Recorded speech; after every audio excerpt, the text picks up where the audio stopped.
Membuka tirai chapter ini, kita dibawa ke Flower Capital dan dilihat di sini festival telah pun tamat, dan di panel ini kita dapat melihat dialog yang merisaukan tentang Raizo yang menjadi sangat-sangat kurus sekarang, dan begitu juga dengan Shinobu. Dan di panel ini kita ditunjukkan dengan keadaan Raizo dan Shinobu yang berada dalam keadaan keding setelah disedut nutrisi mereka oleh Ryukugyu. Dan di situ juga mereka mengakui kebenaran kata-kata Ryukugyu sebelum ini yang mengatakan bahawa Kaido lah punca negara Wano bebas dari ancaman musuh-musuh Wano. Dan di panel ini kita dapat melihat kekesalan dari Kinemon yang membiarkan Shogun dan rakan seperjuangan samurainya bertempur tanpanya kerana dia telah kekuri untuk menjumpai cinta hatinya. Kemudian Nekomamushi mengatakan bahawa segala-galanya dalam kawalan syukur kerana mereka mempunyai keberanian Lord Momonosuke, dan Neko juga turut bertanyakan ehwal Osuru-chan. Kinemon kemudiannya menceritakan ehwal bandar Okobore yang sebelum ini telah dihanguskan oleh Kaido, namun mujurlah Osuru-chan tidak terkorban dan hanya mengalami luka kebakaran yang minor di wajahnya. Kemudian kita dibawa sekilas ke arah Osuru-chan yang sedang berbual dengan seorang nenek tua yang menurut Osuru-chan dia akan berpindah ke Flower Capital untuk mengikut suaminya menetap di sana. Setelah menceritakan tentang Osuru-chan, Kinemon menjadi takjub dan sedikit terkesima kerana setelah 20 tahun Osuru masih cantik seperti sebelumnya. Kemudian di panel ini kita dapat melihat walaupun dalam keadaan sekeding lidi, Raizo tetap berhajat untuk menjadi seorang yang terkenal disebabkan seperti yang kita tahu Raizo merupakan seorang ninja buangan.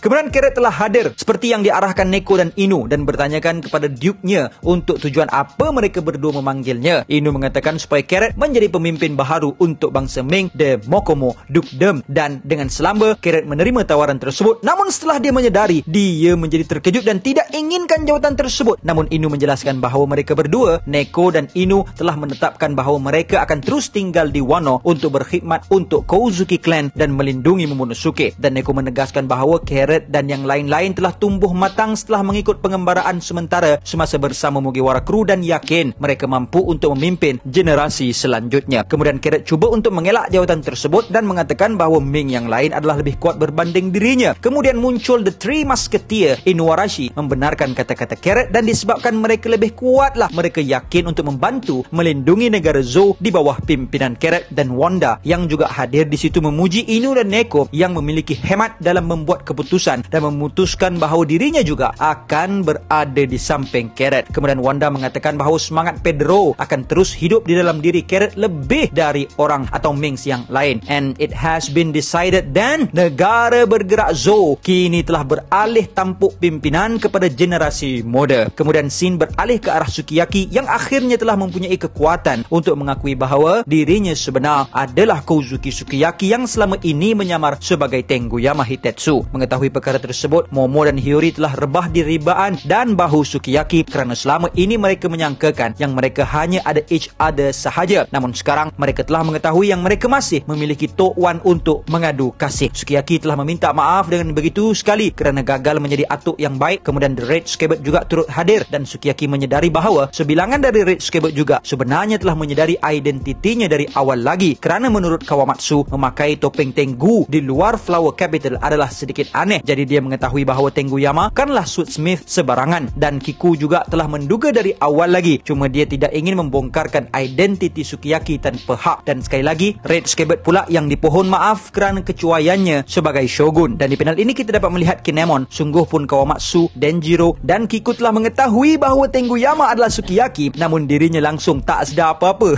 Kemudian Sukiyaki mengatakan pada usia tuanya ini tidak banyak yang dia boleh sumbangkan melainkan beberapa maklumat penting, dan setelah itu dia memohon agar identitinya dirahsiakan dan terus dirahsiakan, dan supaya dia dapat hidup sebagai orang biasa bersama-sama rakyat Wano yang telah mereka semua berjaya selamatkan. Dan kemudian barulah Kinemon bersuara mengatakan yang hanya mengetahui Sukiyaki masih hidup sahaja pun sudah memberikan kelegaan besar kepada mereka semua. Kemudian scene beralih ke arah The Straw Hat Pirates yang masih berada di Flower Capital. Frankie menjadi terkejut setelah mengetahui daripada Robin bahawa Pluton berada di dasar Wano kuno. Kemudian Luffy cakap, bukankah Frankie dah bakar blueprint senjata tu? Kemudian Robin mengatakan memang betul, dan senjata tersebut memiliki nama seorang dewa, dan bertanya adakah Luffy nakkan senjata tersebut. Dan dengan bersahaja Luffy cakap, maleh lah.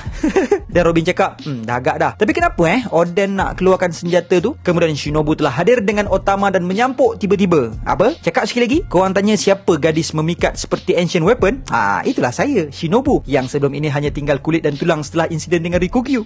Dan melihatkan Shinobu, Sanji terus bermata cinta dan Otama mengatakan kepada Luffy bahawa dia akan berlatih bersungguh-sungguh sebagai anak buah kepada Shinobu dan akan menyertai Mugiwara Pirates suatu hari nanti. Dan Luffy mengizinkan sekiranya Otama berlatih bersungguh-sungguh. Dan tiba-tiba tanpa mereka sedari, kita dapat melihat Karibu yang dalam senyap mengintip perbualan mereka dan mengetahui rahsia Pluton yang berada di Wano dan mendedahkan a certain someone pasti akan suka dengan berita tersebut. Kemudian time skip beberapa hari telah berlalu dan Momo dilaporkan dengan beberapa perkembangan yang sedang berlaku di negara Wano. Dan di panel ini kita dapat melihat betapa Momo sangat dihormati oleh mereka yang berada di dalam istananya. Dan Momo telah berkunjung ke tempat Zoro supaya Zoro dapat mengajarkannya pedang. Namun Zoro tidak ada di situ. Dan begitu juga dengan Luffy yang kemudiannya dia dimaklumkan bahawa Zoro dan Luffy telah pun bergerak. Begitu juga dengan Usopp, Nami, Sanji, Chopper, Robin, Frankie, Brook, Jinbe membuatkan Momo segera bergegas untuk mencari tahu di mana lokasi mereka. Dan begitu juga Yamato yang turut hilang. Kemudian Hiyori yang bersama-sama Otoko mendedahkan bahawa mereka semua telah pun berangkat awal tadi namun tidak memberitakan kepada Momo. Dan Kinemon juga terkejut dengan pergerakan The Straw Hat yang akan beredar dari Wano tanpa pengetahuan mereka. Sedangkan mereka telah ucapkan selamat tinggal kepada Hiyori dan Denjiro awal pagi tadi. Kemudian scene beralih ke arah Tokage Port yang memperlihatkan kapal Kid, Thousand Sunny dan Polar Tank yang akan berlayar tidak lama lagi. Kemudian kita dapat melihat sedikit pertengkaran yang berlaku di antara Law, Kid dan Luffy yang serentak ingin berlayar pada hari yang sama. Kemudian Kid mengatakan setidak-tidaknya kiranya ketiga-tiga mereka bertegas untuk berlayar pada hari yang sama, tetapkan laluan yang berbeza. Dan kita dapat melihat di tangan Kid memiliki log post dengan 3 arah, North East, East dan South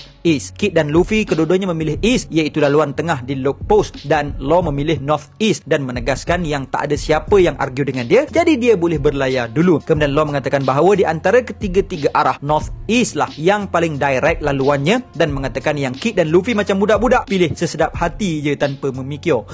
Dan kat sini kita boleh tengok Kid dan Luffy sedikit tersentak. Kid dan Luffy terpaksa membuat undian dan akhirnya Kid bernasib baik kerana laluannya lebih direct sedikit berbanding Luffy iaitu ke East, sementara Luffy akan bertolak ke South East yang dilihat kurang direct berbanding Kid dan Law. Usopp yang melihat pertengkaran antara dua orang budak-budak tu marah kepada Luffy dan cakap, kisah pula mana-mana pun, semua pulau bahaya. Dah, cepat Luffy, angkat barang ni. Kemudian Luffy cakap, aku kan Emperor, mesti aku lagi terror cabut undi. Kid cakap, korang Emperor semua belagak, semuanya nyakitkan mata aku. Dan yang paling aku sakit hati, dia ni. Dan Kid pun mengeluarkan poster tambahan dari surat khabar WEJ, World Economic Journal, yang memperlihatkan special issue berkaitan Yonko keempat iaitu Buggy. Dan terungkaplah sudah mengapa Buggy layak menjadi Yonko. Dan sekali lagi, semua teori-teori penteori di luar, termasuklah aku sendiri, dipatahkan Oda. Rupa-rupanya Buggy berjaya masuk ke dalam Liga Yonko adalah disebabkan dia disertai oleh pendekar pedang terhebat dunia Mihawk dan bos untuk persatuan Syndicate Barak Works, yang mana kedua-dua mereka sebelum ini juga merupakan lanun yang berada pada tahap Shichibukai. Dan perikatan mereka dinamakan sebagai The Cross Guild. Dan maklumat Kid tersebut sangat-sangat menterperanjatkan Luffy setelah melihatkan yang Mihawk dan Crocodile bekerja di bawah Buggy. Dan Zoro sangat terkejut mendengarkan berita berkenaan Mihawk selaku gurunya. Dan Law menegaskan di sini bahawa memang selayaknya Buggy menjadi Yonko sekiranya dia mampu untuk mengarahkan dua orang seperti Mihawk dan Crocodile. Dan Luffy cakap, cayalah cakap aku, dia tu si bodoh je, pelik betul lah. Dan ditambah menarik menurut Kid yang organisasi Cross Guild ini juga menawarkan bounties ke atas kepala Marine. Dan perkara tersebut tersangatlah menarik kerana menurut Kid, anjing-anjing world government itu akhirnya dari pemangsa menjadi mangsa. Dan Kid menambah bahawa dunia akhirnya telah berubah ketika mereka berada di dalam negara tertutup ini. Dan kita semua dah pun menetapkan haluan kita masing-masing dan perikatan kita berakhir di sini officially. So pernyataan di sinilah yang aku cakap tadi. Apa yang dihajatkan Roger dan dikatakan Whitebeard sebelum ini hampir menjadi kenyataan ketika kita semakin hampir dengan One Piece. Dunia bakal diterbalikkan, pemangsa menjadi mangsa, pemburu kembali diburu, pemerintah bakal diperintah dan sedikit masa sahaja lagi tuan kepada hamba bakal menjadi hamba. Kemudian Law memberikan salinan road poneglyph kepada Lanun Kid kerana mereka juga turut membantu di Onigashima dan menjadi tidak bersemangat kesukanan lah sekiranya disorokkan dari mereka salinan road poneglyph tersebut. Kemudian kita juga didedahkan bahawa bersama-sama Kid juga ada satu lagi road poneglyph yang mereka dapatkan secara paksa dari salah seorang komander Big Mom sebelum ini. Jadi setakat maklumat yang kita ada, Luffy dan Law ada 3 road poneglyph, sementara Kid ada 2 road poneglyph. Tak sure sama ada Law bagi sekali road poneglyph yang diorang dapat di Zou atau tidak. Tapi sekurang-kurangnya di sini Killer mendedahkan bahawa sekiranya mereka ingin mendahului dalam perlumbaan ke One Piece ini, mereka perlu memandang serius kepada lelaki tersebut. Lelaki yang dikatakan Kid sebagai the man marked by flames. Cumanya mereka tidak ada sebarang petunjuk di mana lokasi lelaki tersebut. Wah, a new mystery ni guys. Tadi Karibu ada cakap pasal certain someone, pasti sukakan maklumat pasal Pluton. Sekarang pasal a flame mark guy pula. Kemudian kata-kata Kid itu menimbulkan minat kepada Luffy untuk mengambil tahu. Sambil di panel ini kita dapat melihat Law yang hanya berdiam diri mungkin memberi hint kepada kita bahawa dia mengetahui siapa lelaki tersebut, dan dari bualan Killer di situ juga berkemungkinan Lanun Kid juga telah mempunyai 3 salinan road poneglyph kerana mereka akan dihadapan sekiranya mengejar the flame mark guy. Dan di panel ini Kid mengatakan yang dia pasti akan berada di depan dan Luffy dengan penuh minat ingin tahu siapa lelaki tersebut. Kemudian scene beralih ke arah Flower Capital ketika Momo dan King Emon mencari-cari Yamato. Mereka menjadi terkejut mendengar suara Yamato yang datangnya dari bumbung, dan Yamato mengatakan bahawa dia telah menetapkan bahawa dia akan menyertai The Straw Hat Gang dan inilah waktunya untuk hidup seperti Oden, dan mungkin Yamato akan lakukan seperti Oden untuk mengikat kapal Luffy dengan rantai, dan chapter pun tamat.